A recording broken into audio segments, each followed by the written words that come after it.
dans ce Péricast hebdomadaire.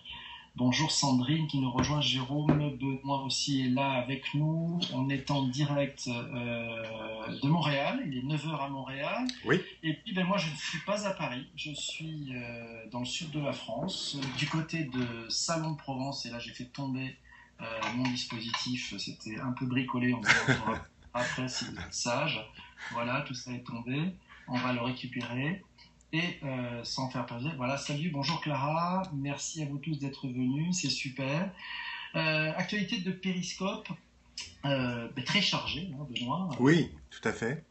Donc, alors bonjour à tous, ceux qui se joignent à mon Péricast. Donc, c'est le 12e épisode déjà. Donc, la semaine dernière, on avait un épisode un peu spécial sur Hangout. On retrouve le format habituel cette semaine.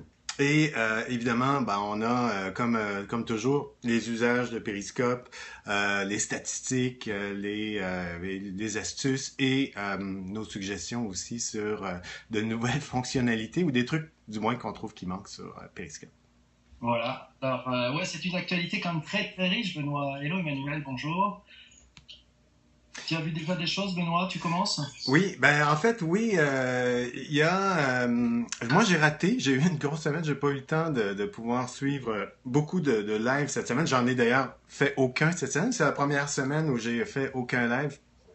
Et je sais par contre que les 24 heures du Mans ont diffusé depuis Periscope. Donc, je pense que c'est une première aussi. J'imagine qu'il n'y a pas eu beaucoup de... salut, merci à tous ceux qui se joignent, évidemment. Alors, il n'y a pas eu énormément, je pense, de courses automobiles ou d'organisations de courses automobiles qui ont diffusé sur Periscope. Donc, j'ai l'impression que le 24 heures du Mans étant une course mythique, ça prend une importance relativement intéressante. Donc, je ne sais pas si tu as eu l'occasion de voir les coulisses. En fait, ils ont préparé leur coup depuis maintenant, je crois, plus de 3 semaines. C'est-à-dire qu'on a vu arriver ce compte qui montrait quelques effets, quelques entraînements, quelques coulisses et qui donnait rendez-vous pour les 13 et 14 juin. Hein. Donc c'est maintenant, et là c'est vraiment du grand live, puisque vous pouvez accéder à beaucoup d'éléments sur cette course et ses actus. Autre élément que moi j'ai trouvé intéressant, aujourd'hui non, je ne suis pas au bureau, là je suis dans un bureau d'architecte du côté de Salon de Provence, c'était une belle idée de se dire, et si on utilisait Periscope pour réviser le bac? Et pour moi, c'est la belle idée de la semaine, c'est celle de Canal Satellite qui a proposé jeudi à ses followers de réviser gratuitement les grands sujets du bac de philo sur Periscope. Ça s'est passé comment? Les étudiants ont pu poser des questions en direct via Periscope à un vrai prof de philo. Je crois qu'il faut saluer au-delà de l'idée la qualité de réalisation parce qu'en plus Canal Satellite a vraiment mis les moyens. Il y avait des écrans de télé qui permettaient d'afficher les différents points de synthèse derrière le prof. Le prof était équipé aussi d'un iPad pour pouvoir vraiment suivre les questions, pas les chansons, les questions des étudiants. Donc vraiment, je pense, une très très belle idée et qui va ouvrir sûrement la voie pour... finalement, c'était peut-être le premier MOOC utilisé sur Periscope. Et derrière moi, il y a Henri Kaufmann qui devient un invité, qui nous a rejoint, qui vient de Saint-Rémy-de-Provence. Voilà. Alors faites comme Emmanuel Leneuf, n'hésitez pas à partager ce Péricast. Bon, il fait très chaud, donc je ne peux pas les pardonner, je transpire un peu, mais là il fait une chaleur vraiment très très forte. Si je pouvais ouvrir une fenêtre, Henri, ça serait super cool. Merci beaucoup. Voilà, c'est l'accessoiriste. Photographe accessoiriste. Voilà. De ton côté, Benoît. Il y a Allociné aussi qui, si vous aimez faire la fête, il y a Allociné qui propose un truc assez intéressant qui est l'occasion de prouver avec vous, de pouvoir créer une expérience unique. On ne voit pas que tu as chaud, donc il y a des commentaires disant que on peut sentir que tu as chaud. Donc à l'occasion du film Victoria, Allociné vous propose de périscoper vos soirées. Donc ça, c'est assez particulier, mais je sais pas si... bonjour 4 lettres qui joint à notre Péricast. C'est assez particulier, donc ils veulent venir et organiser vos soirées, donc assez intéressant. Donc comment ça fonctionne? Il y a plusieurs équipes qui vont s'affronter et diffuser sur Twitter et Periscope leur soirée du 19 au 21 juin prochain. Au programme, l'avant-première du film le 19 juin dans le cadre du festival Cinéma Paradiso. Je sais pas, ce festival, est-ce que tu sais c'est à quel endroit? Non, je ne sais pas, mais j'ai l'impression que le film Victoria m'a l'air un film assez spécial avec une belle interactivité. Et je crois qu'ils viennent rajouter là avec Periscope un truc encore un peu plus fou. Ouais. Donc ça sera à suivre vraiment de près. Je crois que ça sera une initiative assez surprenante en termes de contenu et d'interactivité avec les futurs spectateurs, je pense. Tout à fait. Puis Allociné en fait le gagnant ou la gagnante aura un voyage à Berlin, donc c'est assez intéressant. Donc je pense, à ma connaissance, c'est la première fois que je vois un concours de la sorte sur Periscope. Donc il y a des usages, on voit qu'il y a des usages au niveau des marques qui commencent à être assez intéressants là, sur Periscope. Ouais, c'est ça. Il y a des trucs qui se créent. Alors, c'est peut-être pas une marque, mais moi j'ai trouvé une initiative intéressante je sais pas si tu connais Yvan Le Bolloc. Yvan Le Bolloc, c'est un mec très drôle, très sympa, qui faisait pas mal de télé, qui est un artiste en fait maintenant, qui fait notamment quelque chose qui s'appelle Ma guitare s'appelle Revient. Et Yvan Le Bolloc se sert de Periscope pour faire un peu de teasing sur son concert qui va avoir lieu à l'île de Ré. Et donc là, il donne un peu les coulisses en avant-première et sur les répètes. Donc si ça vous intéresse, suivez Yvan Le Bolloc, il est plutôt drôle en plus, donc c'est sympa quoi. C'est quelque chose du côté de Nike, me semble-t-il. Oui, Nike, encore des marques qui arrivent sur Periscope. Nike a un compte Twitter qui se nomme Jumpman23. Donc c'est en fait Jumpman23 sur Twitter, le compte de Michael Jordan. Mais évidemment, c'est un compte officiel, donc c'est pas nécessairement Monsieur Jordan qui est derrière. Alors, d'ailleurs, lorsque vous cliquez sur jordan.com, vous arrivez chez Nike. Donc, c'est clairement un compte qui appartient à l'entreprise Nike. Et donc, ils sont sur Paris cette semaine. Ils font une tournée avec Michael Jordan. Et ils ont fait des périscopes. Donc, c'est assez intéressant. Puis, le dernier périscope qu'ils ont fait... Bonjour Benoît Petit Benoît sur Twitter. Alors, le dernier périscope qu'ils ont fait, puis il est toujours en ligne parce qu'il a été fait il y a 20 heures. Donc, si vous vous rendez si vous recherchez sur Periscope Jumpman23, vous allez trouver cet utilisateur. Puis, l'utilisateur se nomme Jordan. Alors, il y a une interview avec Tinker Hatfield qui est le créateur, en fait, le designer des chaussures de Nike, qui nous explique un peu son travail et le travail qu'il a fait avec Michael Jordan pour créer des chaussures qui sont expressément conçues pour Michael Jordan, qui ont été par la suite, évidemment, commercialisées sous l'appellation Jordan ou la marque Jordan. Donc, assez intéressant. Puis, donc, on publie beaucoup de photos sur Twitter, évidemment, de cette tournée parisienne. Et il y a aussi des périscopes qui sont publiés là, quasiment quotidiennement. Alors peut-être il y a beaucoup de choses. Bonjour Petit Benoît qui nous rejoint. Quelqu'un, je ne sais plus qui, me signalait l'initiative d'Emmanuel Neuf qui a retransmis le concert de Paul McCartney. Donc là aussi, alors bon, ça pose peut-être quelques sujets sur les droits. Une opération plus encadrée a signalé, me semble, celle du Parisien cette semaine, le Parisien TV qui a permis en fait aux gens sur Periscope de pouvoir intervenir avec une chanteuse, c'est une Marseillaise de 17 ans qui s'appelle Marina Kaye. Je ne sais pas si vous connaissez, mais Marina Kaye, elle a fait un tube qui s'appelle Homeless.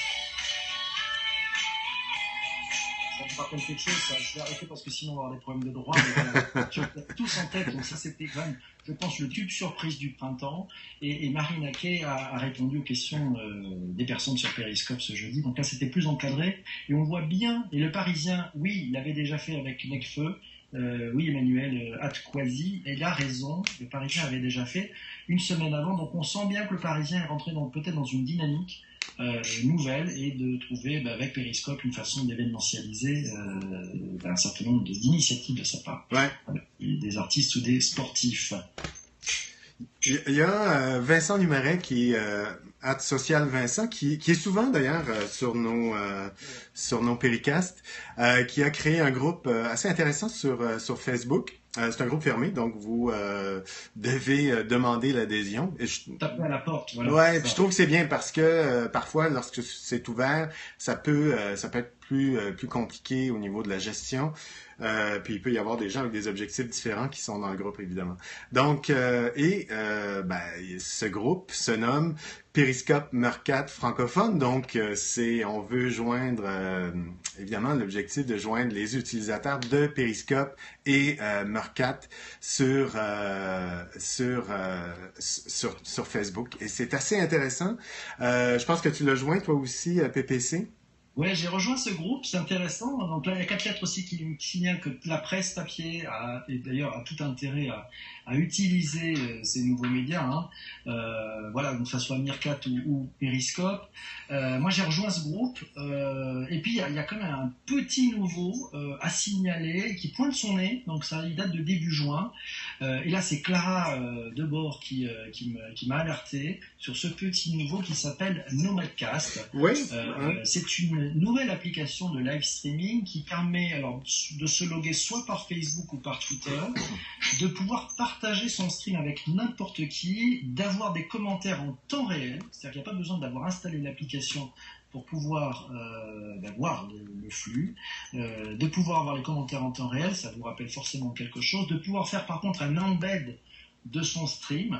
Là, c'est une fonction qu'on attend depuis quelques semaines de la part de Periscope et nous ne l'avons pas.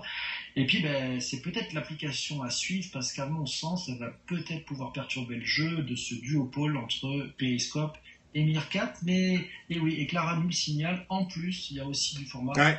paysage. Ouais, puis on mise beaucoup là-dessus parce que si vous vous rendez sur la page web de Nomadcast, on vous présente un iPhone visiblement au mode paysage et non pas au mode portrait. Donc, on mise probablement sur ce format qui est, je sais pas, j'imagine qu'on, comme Clara le mentionnait, oui, j'imagine qu'on peut l'utiliser à la fois au mode portrait et paysage. Ce qui est intéressant au mode portrait, évidemment, si on diffuse des images, et d'ailleurs sur le site web de Nomadcast, on nous montre quelques images de diffusion, par exemple, de la Coupe América. Donc, en mode portrait, évidemment, la Coupe América n'a aucun sens, mais en mode paysage, ben là, ça prend tout son sens. Mais encore faut-il être assez relativement près des voiliers, mais ça peut être donc tout à fait, tu as raison, quelqu'un qui peut, ou du moins une entreprise qui peut venir brouiller les cartes un peu. Donc à tester, je sais pas si tu l'as testé toi PPC cette application. Je l'ai installé, j'avoue que je n'ai pas encore fait un premier flux, mais ça me taraude. Il va falloir l'avoir. Hein. C'est-à-dire on rappelle quand même qu'on a au moins 5 applications en mobilité qui permettent de faire du film. Donc il y en a deux qui sont asynchrones, hein, qui sont Riff de Facebook et Twicer de notre ami Carlos Diaz que tu avais interrogé il y a quelques semaines. Et puis 3 applications qui elles sont sur le live, à savoir donc Periscope, Meerkat et maintenant Nomadcast. Ouais, il y en a une autre. Il y a Il y en a peut-être d'autres. Hein, ouais, il y a ça foisonne là. Hein, Stream stream.am qui fait exactement la même chose, mais dans laquelle il y a très peu de diffusion. Il y a pas beaucoup de monde, mais ça aussi, ça fonctionne au mode portrait. C'est disponible à iOS et Android. Donc oui, il y en a beaucoup. Ça foisonne. Tout à fait, t'as raison. Merci. Benoît Petit vient de nous l'indiquer, strea.am. Exact. Donc à tester. Et Clara nous dit, j'ai juste fait un test d'une scène pas intéressante avec Nomadcast, ça a fonctionné sans aucun problème. Donc voilà, et Emmanuel Raka nous signale que la puissance de Twitter fait la différence. Et oui, probablement, on voit bien que ça ne Oui. fait pas tous ces outils-là. Alors Nomadcast, là où c'est malin, c'est qu'ils sont connectés à la fois à Twitter et à la fois à Facebook. Donc c'est peut-être comme ça qu'ils vont pouvoir prendre une rampe. Voilà. Et là, saluons aussi, c'est une initiative française, puisque Nomadcast, son créateur est un Français. Voilà. Ah, ok. Un peu comme toi, ça. Un peu comme toi, ça, tout à fait. Voilà. Et alors, j'aimerais que tu nous parles de Meerkat, parce que certains disent Meerkat, c'est mort, etc. Ouais. Ben, pas tout à fait. Hein. Meerkat n'est pas vraiment mort. Je pense qu'il est trop tôt pour déclarer laquelle des plateformes. De toute façon, il y aura certainement de place pour quelques plateformes qui vont trouver leur public niche. Le problème, à mon avis, pour ces plateformes et peut-être moins pour Periscope, ça va être de trouver un modèle d'affaires. Donc, comment rentabiliser les plateformes, mais sinon, à court terme et moyen terme, je pense pas qu'on puisse déclarer personne de mort ou en fait qui est le gagnant de cette course à l'heure actuelle. Donc, Meerkat a déclaré cette semaine que le marché du live streaming était en forte hausse, forte progression, et que les utilisateurs passaient chaque semaine 30% de plus que la semaine précédente. Donc, l'utilisation est en hausse. Donc, on ne sait pas vraiment si c'est l'utilisation de ceux qui diffusent ou ceux qui regardent les diffusions. À mon avis, il va y avoir, évidemment, ça va toujours être le même principe, peu de diffuseurs et beaucoup d'utilisateurs qui vont regarder des diffusions. De là, un peu, moi, l'idée que j'avais au départ de créer, d'une part, des listes, d'attribuer un peu des points, parce qu'on ne donne des cœurs qu'aux personnes qui diffusent, mais il peut y avoir aussi les super users qui sont des personnes qui assistent à des diffusions. Donc, pour les diffuseurs, ces personnes-là sont tout aussi intéressantes que d'autres diffuseurs. Et pour prouver sa bonne santé, Meerkat était présent au Music Award de la country music américaine. J'imagine que c'est peu suivi chez vous en France, et ici aussi c'est un peu le même principe, peu suivi, donc peu connu, mais tout de même, ils ont Martin Lessard qui nous mentionne Super Potato Couch, donc pour ceux qui savent pas ce que c'est des gens qui sont écrasés sur leur divan ou sur leur canapé en fait.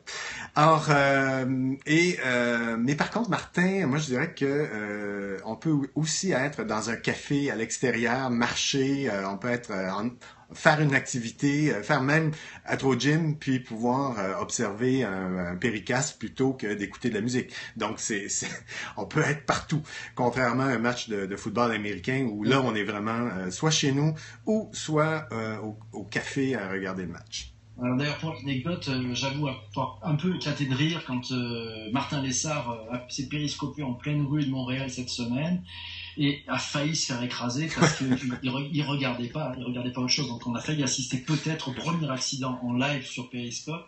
Voilà. Alors tout à l'heure, Jean-François Jagle nous donnait un petit truc en disant il paraît qu'il y a des soucis sur la version iPad de Periscope. Oui, il y a des soucis, c'est connu chez Periscope, ils en ont parlé cette semaine, donc je pense qu'ils vont tout de suite le régler. Il n'y en avait pas avant, c'est peut-être dans un souci d'une nouvelle version, la montée de version, la version 1.1, qu'il y a des choses qui se passent pas très bien sur iPad. Donc il va falloir le régler parce qu'on a vraiment besoin que l'iPad fonctionne parfaitement. Ouais, puis il y a Clara qui mentionne qu'il y a de plusieurs soucis. Il y a aussi, je suis un compte Periscope Help, dans laquelle quelques personnes mentionnent aussi des soucis de replay sur sur l'iPhone 5S. Donc, on semble être en... c'est un peu normal, hein. Ce sont des plateformes qui sont nouvelles. Il peut y avoir des pépins. Chez Meerkat, en version Android, il y a plusieurs pépins aussi qui sont signalés. Tiens, on a Vincent qui s'est joint à nous. Meerkat était présent. Oui, c'est ça, au 500 Startup, j'ai manqué le reste de son message. Donc, problème de qualité de diffusion, des gros soucis, mais qui, à terme, évidemment, vont être réglés. Mais on est un peu dans un work in progress sur ces deux plateformes-là, autant Meerkat que Periscope ou les autres, probablement. Parce qu'on c'est un qui vient de nous rejoindre, là. C'est tombe bien, on lui montrera. Et tout à l'heure, il y a quelqu'un derrière moi qui devrait, Grégoire, te faire penser à quelqu'un que tu connais très très bien. Voilà. Oui, des problèmes aussi sur la version effectivement iPhone où dans certains replays, les cœurs et les commentaires, on n'arrive pas à les retrouver. Ouais.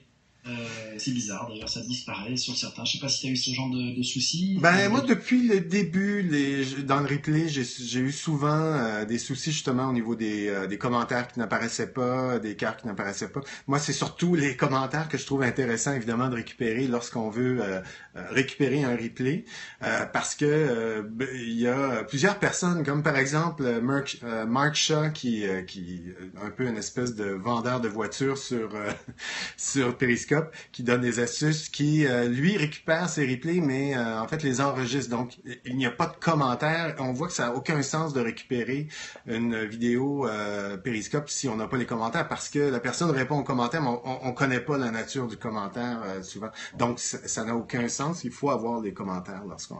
Les commentaires, c'est ce qui fait toute la différence. Moi, j'ai testé de mon côté cette semaine un usage de Periscope un peu nouveau, c'est-à-dire que c'est pour une exposition d'œuvres d'artistes, en fait, c'est de demander aux gens qui me suivaient sur Periscope de donner des noms aux différentes œuvres. Et on a eu un engagement, et on va le voir tout à l'heure après ce Periscope, je vais en faire un autre dans cette exposition, et je ferai ça avec l'ami Henri Kaufmann. L'artiste a décidé de donner les noms proposés par ceux qui ont été présents sur le Periscope. Donc il y a 4 lettres qui doivent avoir une œuvre avec son nom, il y a Petit Benoît aussi, et Jean-Pierre Dufresne si je ne me trompe pas aussi. Donc là aussi c'est une interaction tout à fait nouvelle. Voilà, donc c'est peut-être un truc intéressant aussi de participer avec les autres. Voilà. Il y a les stats. Hein. Avant de passer aux stats PPC, il y a Jean-Emmanuel, 4 lettres qui mentionnait, puis c'est vrai, que Cloud s'est pas encore intéressé justement à Periscope. Donc, j'imagine que ça va venir, mais on n'a pas encore... j'ai l'impression qu'il y a peut-être un problème d'API aussi ou d'ouverture pour pouvoir récupérer de l'information. Mais c'est vrai que Cloud a pas de... Mais moi, mon point de vue sur Cloud, par contre, je trouve que c'est facile de spammer Cloud, donc il y a j'ai quelques bémols quant aux données que nous offre Cloud. Ouais, je sais pas trop ce qu'il fait. J'avoue que ça fait bien longtemps que j'ai pas suivi Cloud. J'ai retourné voir un petit peu ce qui s'est passé, ce qu'ils ont pu changer sur le sujet. Alors, je te propose donc, je passe aux statistiques. On va vous donner quelques petites statistiques de Periscope et on va le comparer. Toujours avec la source Lucas. Alors, je sais pas si ça n'évolue pas, si c'est Cloud ou si c'est Clara, ou si c'est Periscope, c'est Cloud. Cloud est assez décevant. Ouais. Bon, ça il faut aller revoir peut-être parce que l'outil était quand même assez intéressant, notamment dans la curation de contenu. On va regarder. Donc sur les durées moyennes de broadcast, Meerkat, ça continue de s'allonger. C'est-à-dire que la durée moyenne du broadcast est de 38 minutes et 50 secondes, donc on va s'approcher des 40 minutes. C'était 37 minutes la semaine d'avant et 36 minutes la semaine encore auparavant, donc ça monte. Et puis Periscope de son côté, la durée moyenne de broadcast se rallonge, et là de manière assez exponentielle. C'était bloqué aux alentours de 9 minutes 50 depuis plusieurs semaines. Et là, ça y est, c'est 28 minutes 50 en moyenne. Donc ça veut dire qu'il y a peut-être un usage tout à fait différent ou un peu plus long. C'est long, oui, c'est long. Voilà. Alors la curation sur Cloud exclusivement en anglais, des articles qui n'ont aucun intérêt pour du non US. Ouais, tout à fait. Clara a raison. Lancer la version française. Alors, c'est normal, les tests se sont passés. Je ne sais pas ce que veut dire Vincent là-dessus. Les tests se sont passés. Je ne sais pas non plus. Benoît, de ton côté, tu as peut-être quelques chiffres aussi sur les utilisateurs actifs. C'est assez intéressant. Il y a il y a toujours une évolution du côté de chez Meerkat. On a 98 800 environ utilisateurs actifs par mois cette semaine versus 94 200 la semaine précédente. Donc, il y a une augmentation de 5%. Donc, on peut dire qu'il y a une légère augmentation, mais c'est stable. On n'a pas encore passé le 100 000 utilisateurs actifs. Et du côté de Periscope, oui, c'est beaucoup plus fort. On a 270 800, presque 900 utilisateurs actifs versus 233 000. Donc, il y a une relativement forte progression. Donc, on parle de plus 16% sur une semaine. Mais tout ça, il faut relativiser ça en sens où il n'y a pas des dizaines de milliers de diffusions. Depuis qu'on a la carte, la dernière version iOS, malheureusement, c'est pas encore dispo sur la version Android. On peut voir aussi le nombre de diffusions en cours. Et si vous allez sur Paris, Montréal, c'est rare qu'on dépasse les 4 ou 5, en tout cas ce que j'ai vu, diffusions en cours simultanées. Donc, on est toujours dans cet aspect-là où on va avoir un nombre plus restreint de diffuseurs, évidemment, probablement un bassin de personnes qui regardent les diffusions, qui sont, eux, de plus en plus nombreux. Ouais, alors on n'a pas tout le monde, hein. Moi, j'ai été surpris de voir que sur la carte, il y a des lives de certaines personnes qu'on peut suivre qui n'apparaissent pas sur la live, sur la carte, alors que les gens sont en live. Oui. Donc là, probablement quelques bugs à régler. Ou alors est-ce que c'est volontaire, je ne sais pas. Alors la durée augmente car les users ont fini leur première phase de test, ils allongent donc leur durée. Ouais. Peut-être. Ouais, c'est peut-être ça, hein. C'est peut-être une bonne piste. Voilà, quelques chiffres aussi sur l'usage des hashtags Periscope et Meerkat. Donc je l'ai mis à jour là sur un mois. Dièse Periscope est 8 fois plus utilisé que Dièse Meerkat. Donc c'est 412 411 utilisations sur un mois. Donc c'est plus 5% par rapport à la semaine dernière versus Meerkat qui lui passe à presque en dessous de la barre des 50 000, c'est-à-dire qu'il perd 8% en une semaine. Ouais.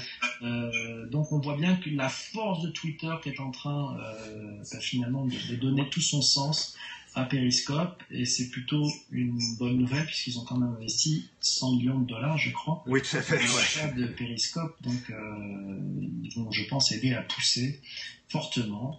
Et on devrait d'ailleurs voir beaucoup de choses, je pense, la semaine prochaine, ou la semaine d'après, je ne sais plus, au Festival de la pub de Cannes, où là, à mon sens, tous ces outils de live stream vont être utilisés. Ça va être une période assez charnière parce qu'ils ont intérêt à convaincre les publicitaires d'utiliser Periscope ou Meerkat très fortement. Il y a un commentaire d'Emmanuel qui était vraiment pertinent, en sens si on ne géolocalise pas son Periscope, on n'apparaît pas sur la carte. C'est tout à fait vrai, effectivement. Donc, ça peut fausser tout à fait les données. C'est ça. Ok. Peut-être un peu quelques astuces, Benoît, de ton côté? Moi, ça serait une astuce au niveau, surtout, je dirais, iOS. Alors, lorsque vous êtes en diffusion, vous pouvez demander à ceux qui assistent à votre diffusion de partager sur Twitter. Donc, c'est une des nouvelles fonctionnalités les plus intéressantes. C'est que auparavant, lorsqu'on partageait, on pouvait uniquement partager sur son réseau Periscope, et si notre réseau Periscope est assez restreint, évidemment, on n'a peut-être plus de portée sur le réseau Twitter. Donc, on peut demander à ceux qui visionnent nos vidéos de partager sur leur réseau Twitter, ce qui augmente évidemment la portée, et ce qui augmente aussi, je dirais, la visibilité de Periscope, parce que c'est encore un truc de geek, ou encore un truc de early adopter.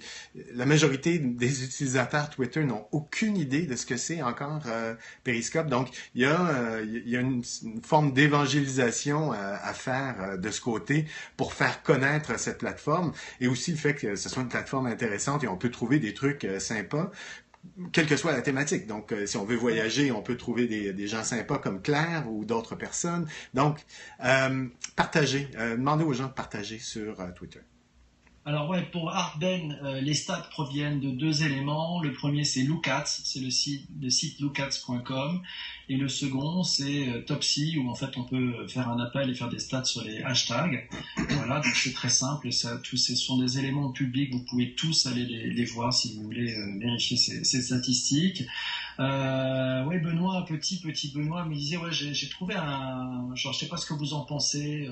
J'ai trouvé peut-être une phrase qui, pour moi, dit qu'en fait, sur Periscope, nous avons des spect-acteurs. C'est-à-dire qu'en fait, le spectateur devient lui-même un acteur du sujet. Donc la phrase, et le mot est pas très très joli, il faudra qu'on trouve autre chose. Mais avouez que cela ne calcule pas ceux qui ne tweetent pas. Oui, mais on compare des hashtags, donc il n'y a pas de problème. Il n'y a pas du tout de problème, c'est juste des hashtags. Et par contre, sur les stats de Lookats, c'est vraiment sur du flux qu'ils ont ces éléments. Alors tant qu'on en est sur Twitter, il y a aussi une fonction qu'on peut utiliser, c'est vous pouvez partager le replay. C'est-à-dire que si vous trouvez une vidéo ou un Periscast qui vous intéresse, n'hésitez pas, même s'il n'est pas en live, à le partager en replay. Donc ça veut dire qu'il y a l'audience des replays va probablement augmenter. Si vous le partagez, si vous trouvez ça sympa, vous pouvez le partager avec votre communauté Twitter. Alors, on me demande souvent combien de caractères utiliser quand on tape sur le texte sur Periscope. Donc si vous voulez profiter de Twitter, on en avait parlé il y a quelques semaines, mais jamais depuis la nouvelle version de Periscope, celle où il y a une version en français. Ouais. Alors combien de caractères pour optimiser votre message? Merci Sandrine Grico, le partage du replay, c'est important. Oui, tout à fait. Combien de caractères? Si on fait une petite séance de maths, quand vous utilisez votre Periscope, ça part sur Twitter, vous avez déjà une petite phrase qui s'appelle vue en direct sur dièse Periscope, 2 points. Ça vous mange 30 caractères. Le lien HTML d'un Periscope, ça fait 23 caractères. Donc il ne vous reste plus que, en cette période de bac, que 87 caractères au maximum. Donc moi, mon conseil, c'est de n'en utiliser que 50 à 60. Votre Periscope sera plus lisible et vous laisserez de la place aux tweetos pour rebondir sur votre tweet. Ouais. Et là, je trouve que c'est toujours le sujet de laisser la place pour que les gens puissent aussi s'exprimer. Donc, laisser de la place aux gens. J'ai un petit bémol, par contre, sur cette consigne, c'est que depuis la nouvelle façon de retweeter où on peut citer les tweets, on a quand même plus d'espace maintenant. C'est vrai aussi, mais tout le monde n'utilise pas. Non, effectivement. Voilà. Ok. Alors les nouveaux usages, Periscope Francis plus que nous, ouais, replay versus rediffusion. Ouais. C'est vrai. Ouais. Je pense que c'est parce qu'on a commencé à utiliser Periscope alors qu'il n'y avait pas de version française qu'on a été conditionné à utiliser ces termes qui. Ouais, c'est ça. Et c'est rentré un peu dans le langage commun. Je ne sais pas si on arrivera à franciser Pericast. J'ai souvent fait ça, rebroadcast cette semaine, juste des comptes aux USA et Toronto. Ça, c'est le sexe dans la cité. J'ai baissé un peu mon son parce que j'ai l'impression qu'on a un peu de larcène. Ouais, un petit peu de retour, hein. Voilà. Moi, j'ai des fonctions qui me manquent toujours. Hein. J'aimerais bien avoir des listes. J'aimerais bien pouvoir faire des recherches par des hashtags. Je ne sais pas si toi, tu as des manquements comme ça. Écoute, moi, la fonctionnalité la plus importante pour moi, c'est au niveau des notifications. C'est, je trouve que c'est lorsque vous suivez 300 ou 400, 500 personnes, ça devient pratiquement impossible à gérer au niveau des notifications. Donc, le fait de pouvoir peut-être avoir des listes, par exemple, liste des personnes que vous voulez absolument suivre en tant que diffuseur et n'activer que ces personnes. Par exemple, votre top 20, c'est ça, moi, ma fonctionnalité la plus, pour moi, qui est la plus importante. Puis je pense que pour que Periscope réussisse à fonctionner, il devrait y avoir cette fonctionnalité, sinon les gens vont complètement désactiver les notifications parce que ça va devenir impossible à suivre. C'est ça. Est-ce que, moi, j'ai une question. Est-ce qu'Henri est près de toi? Oui, Henri est près de moi. J'aimerais savoir ce qu'il pense de Periscope. Qu'est-ce que tu penses? Henri, tu peux venir là, parce que, attends, on va donner un petit peu de place à Henri. Il va prendre le siège. Viens t'asseoir à ma place, Henri. Voilà, on fait du live, hein. Voilà. Le piège de Periscope, c'est que ça prend beaucoup de temps et que on avait les Google Glass. Ouais. Et on passait du temps à filmer, à vidéoter, puis ensuite du temps à regarder ce qu'on avait filmé. Bon, avec Periscope, c'est un peu pareil, mais en plus, il y a le temps réel, donc il faut pas le rater. Bon, il y a le replay, mais c'est un petit peu moins... Puis ça dure qu'une journée, je crois. 24 heures, 24 heures. Ouais. Donc, est-ce que tu vois un usage qui peut être intéressant pour les marques ou c'est simplement un peu ludique ce qu'on fait? Moi, je pense que le côté ludique, c'est bien. Mais quand on a un événement, il faut l'utiliser quand on a un événement qui marque, etc. Mais si on l'utilise en permanence pour tout et rien et son contraire, au bout d'un moment, les gens vont se lasser, je trouve. Ouais. Parce que ça mobilise tes followers, en quelque sorte. Tu les prends en otage en disant, voilà, regardez-moi, je fais telle et telle chose. Ouais. Bon, quand l'événement, le lancement de l'Apple Watch, etc., ou le lancement d'un nouveau produit, là, c'est formidable parce que on est vraiment en direct avec ses clients. Mais, montrer en permanence, je rentre chez moi ce soir, on revient au premier temps du Twitter où on disait, voilà, je me fais 2 œufs sur le plat, puis vous voulez les voir, tac, voilà la photo. Moi je suis pas, attends, je vais te piquer la place. Pas piquer la place, Non, moi je suis pas d'accord. De toute façon, rien ne nous interdit de défollower quelqu'un si on trouve que son contenu est pas intéressant. Ouais. Je trouve que c'est moins grave que sur un Facebook ou autre. C'est-à-dire que c'est pas qu'on n'est plus en amitié, c'est-à-dire qu'à la limite, le contenu nous intéresse pas et c'est pas très grave. Donc peut-être qu'on aura moins de personnes qui vont nous suivre. mais peut-être plus de personnes qui sont vraiment intéressées par ces événements. Donc sélectionner, donc je pense que si on a des listes, on a des mots-clés, ça permettra de suivre des comptes et peut-être que ça amènera les gens à avoir des choses beaucoup plus verticales, beaucoup plus précises, de travailler ses contenus et ses titres. Ça devrait amener de la qualité.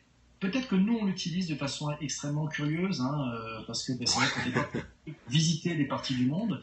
Et puis moi, j'aime bien la phrase de Martin Lessard qui dit que finalement, quand on lance un périscope ou un péricast, on s'invite dans la poche des autres. C'est-à-dire qu'on s'invite dans la poche du mobile. Et donc, si on s'invite, il faut pas trop en abuser non plus, et il faut donner des éléments à contenu. Sinon, le résultat va être immédiat, on va se faire décocher, et puis c'est fini. Ouais, comme le mentionne Benoît Petit, l'auditoire est difficile à fidéliser, effectivement. Tout à fait, c'est très... les gens sont là pour quelques minutes, quelques secondes, quittent, reviennent. Mais moi, je pense que pour les marques, pour ceux qui utilisent Periscope, là où il va y avoir un truc vraiment intéressant qui va probablement un peu stabiliser la plateforme, c'est lorsqu'il y aura, par exemple, une intégration des lives à l'intérieur des tweets, directement à l'intérieur des tweets, comme on le fait pour la vidéo. Ouais, c'est pas faux. Il y a une suggestion intéressante, je trouve, de Clara Debord, c'est avec les hôpitaux, et puis que les gens puissent se coacher grâce à des sujets comme Periscope. Moi, je crois qu'il y a une grosse partie, effectivement, de pédagogie, d'apprentissage, où les gens vont pouvoir donner. Si Google lance un hangout possible à 500 périscopes, ce sera moins attractif. Ouais, c'est sûr, mais voilà, on est au début, c'est encore un nouvel outil. Je sais plus avec qui on en parlait cette semaine en disant on a l'impression d'être un peu au début comme avec Twitter. Absolument. Voilà, bon là on voit que Sandrine Bricot et Clara Debord, ça y est, ils viennent de passer un deal. Je suis devenu sur le replay, je pense qu'il va se passer quelque chose et on a hâte de voir entre les médecins et les associations ce qui peut se passer. Voilà, manque une recherche géo pour des événements précis. Oui, il y a la carte, mais c'est vrai que sur les événements, c'est pas tout à fait là. Voilà. Et puis, qu'est-ce qu'on a d'autre? Ouais, alors moi j'avais un petit truc aussi, parce qu'il m'est arrivé quelques misères cette semaine. Ah oui?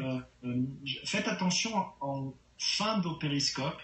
Ouais, là, c'est Henri qui fait l'accessoiriste, donc je vais faites attention en fin de vos périscopes, parce que de temps en temps, il manque la fin lors du replay.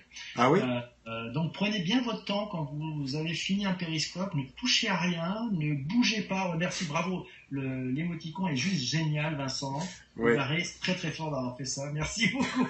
Ouais, c'est mieux comme ça, c'est rock and roll. Voilà. Et donc en fait, laissez un petit peu de temps, touchez à rien, bougez pas pour pas perdre soit la 4G soit le Wi-Fi.